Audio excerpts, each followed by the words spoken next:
When I first started gardening, I'd end up with a bucket of green tomatoes at the end of the growing season, and it would feel like all that effort was wasted because, if I'm honest, a lot of them would end up on the compost heap.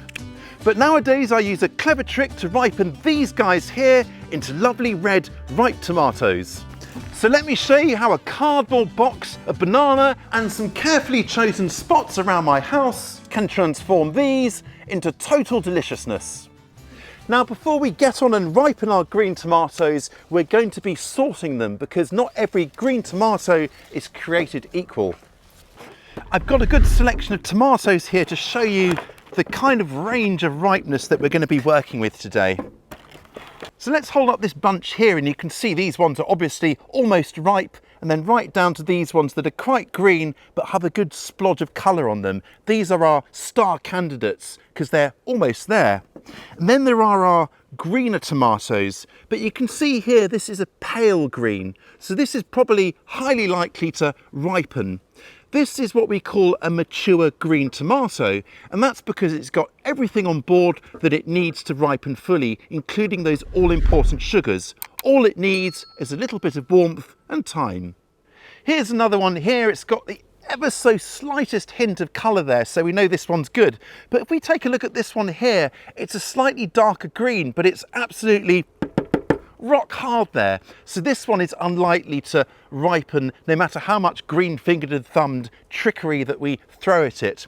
But don't worry, I've got a great solution for stubbornly green tomatoes, which I will be showing you later on. So why does a banana, of all things, hold the key to ripe tomatoes?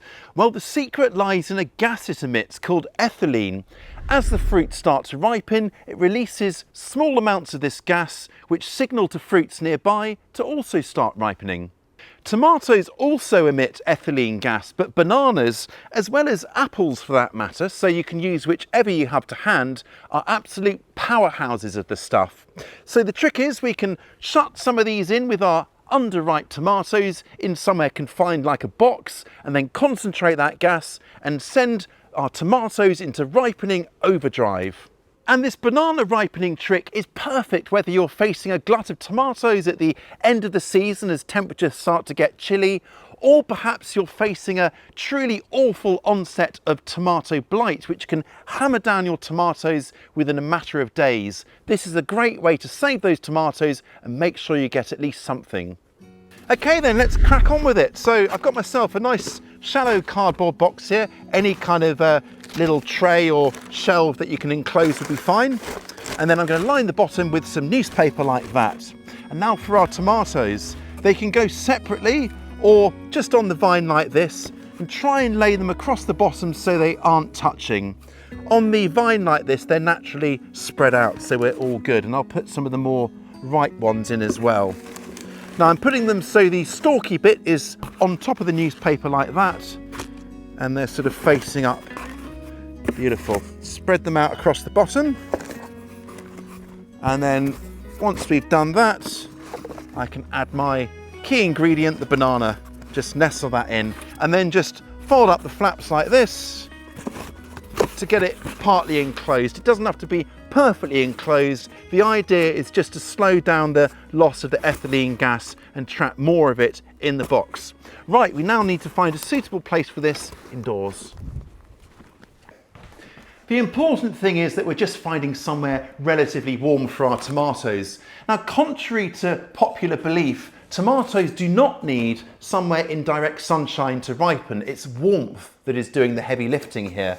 So I'm putting mine into a cupboard here simply so they're out of the way and don't clutter up. Any space, as long as it is warm, is absolutely perfect. I'll need to check on these every few days and just lift out the tomatoes as they ripen so they don't get overripe, and they should all be ripened within 1 to 2 weeks.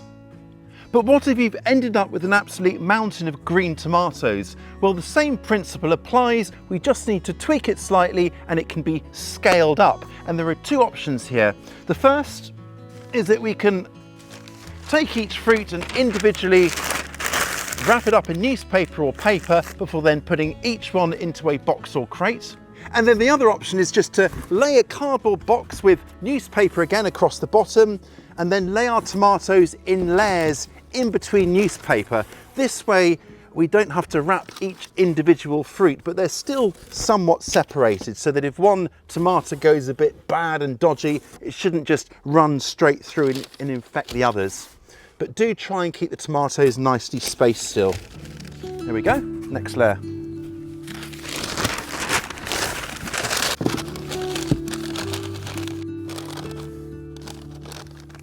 And then finish with a layer of newspaper and then do up your box. Now this hasn't got a banana or an apple in here, but because the tomatoes are really sandwiched in with the newspaper, it's going to concentrate the ethylene that they emit nice and tight. But you could bung a banana in there for good measure if you wanted to.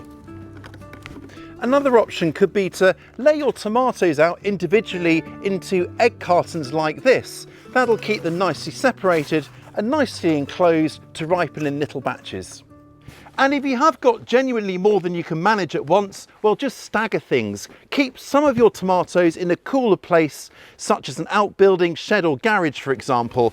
Ideally somewhere at 50 to 55 Fahrenheit, that's 10 to 13 Celsius, to keep them in a kind of stasis. Then you can just bring your tomatoes into the warm to finish ripening as and when you need them. In fact, temperature is a bit of a dial you can turn to your advantage to speed things up or slow down the ripening of your tomatoes. And basically, the warmer things are, the faster they will ripen. So tomatoes kept at around 59 Fahrenheit or 15 Celsius will take approximately 2 weeks to go from the very first hint of colour to full ripeness.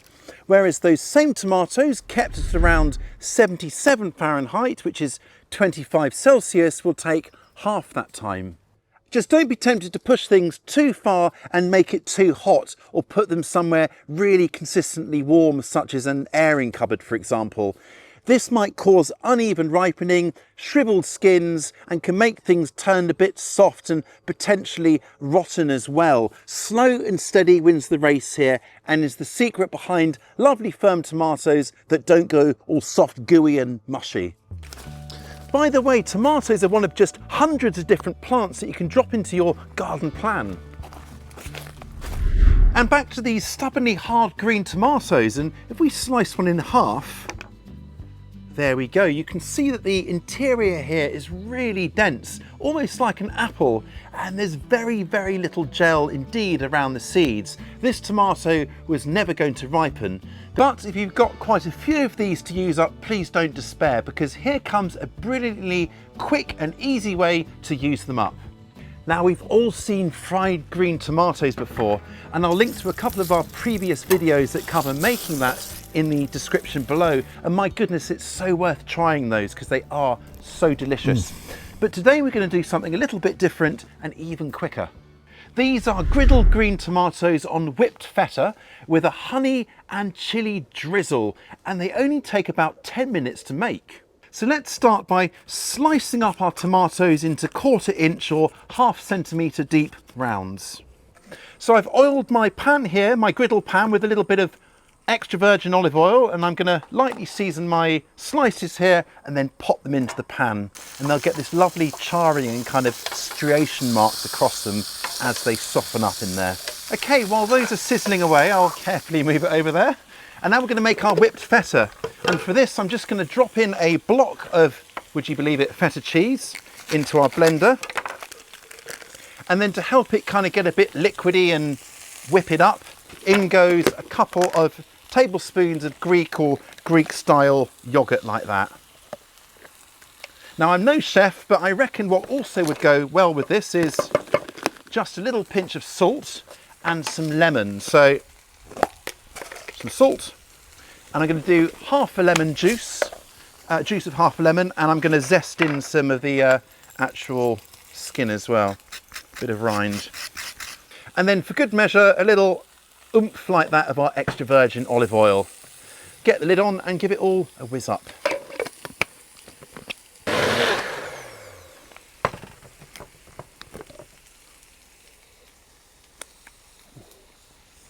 Right, I think we're good to go. Those are lovely and soft and gooey. So I'm going to start with our whipped feta. I think I've whipped it a bit too much. It's quite runny, but That's all right, it still tastes jolly good, I tell you.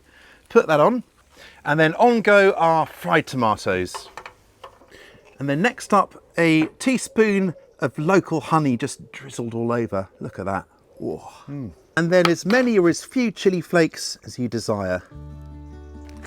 And you know what goes beautifully with tomatoes? A little bit of your own homegrown basil. Mint would work as well too. Well, there we have it. I'm no chef, so it doesn't look quite as well presented as I'd hoped, but it's not a bad looking plate of food nevertheless. But the proof is in the tasting, so let's get straight in there and give it a go. Oh, wow. That is sweet, smoky, salty, with just a hint of heat there to cut through all the fat. It is an astounding plate of food. I thought fried green tomatoes were great, and they are, but this is absolutely exceptional. Thoroughly recommended. Now let me know how many green tomatoes you're staring down, and if you want to find those recipes for green tomatoes, check out these videos next, or give our garden planner a go. Head here to try it. I'll catch you next time.